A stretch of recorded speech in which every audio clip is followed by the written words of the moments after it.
रात का सन्नाटा और गहरी अंधेरी रात।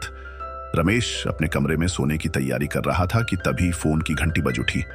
स्क्रीन पर एक अज्ञात नंबर चमक रहा था। उसने कॉल रिसीव की।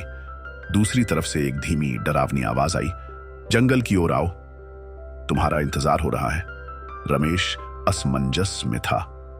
कौन उसे इस वक्त बुला रहा है? लेकिन उस आवाज की गहराई में एक अजीब सा आकर्षण था जिसने उसे जंगल की ओर जाने पर मजबूर कर दिया। अगली रात रमेश अपनी बाइक पर सवार होकर जंगल की ओर बढ़ा। रास्ता सुनसान और डरावना था। चारों तरफ अजीब सी खामोशी थी। सर्द हवा उसके कानों में गूंज रही थी। बाइक की हेडलाइट के अलावा कुछ भी नजर नहीं आ रहा था। जंगल में घुसते ही रमेश को अजीब अजीब आवाजें सुनाई देने लगी, कभी हंसी तो कभी किसी के रोने की गूंज। अचानक उसने देखा कि पेड़ों के पीछे से एक परछाई उसकी ओर बढ़ रही है। वह आवाज लगाकर पूछता है, कौन है? लेकिन कोई जवाब नहीं मिलता। जंगल के बीच में एक पुरानी झोपड़ी खड़ी थी। झोपड़ी से हल्की रोशनी और बड़बड़ाने की आवाजें आ रही थी। डरते डरते रमेश झोपड़ी के दरवाजे तक पहुंचा। उसने धीरे धीरे दरवाजा खटखटाया। झोपड़ी के अंदर एक बूढ़ा आदमी बैठा था। उसकी आंखें गहरी और डरावनी थीं।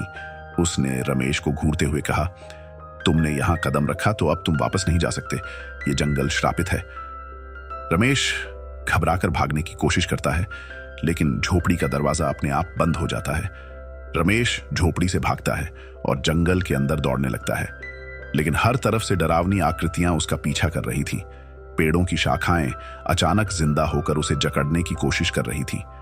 रमेश के पैर कंटीली बेलों में फंस जाते हैं। वह चीखता है, लेकिन कोई उसे बचाने नहीं आता। तभी वही बूढ़ा आदमी उसके सामने प्रकट होता है और कहता है, तुम इस जंगल के नए शिकार हो, यहां से कोई वापस नहीं जाता। रमेश की चीखें जंगल में गूंज उठती हैं। कुछ दिनों बाद रमेश गायब हो जाता है।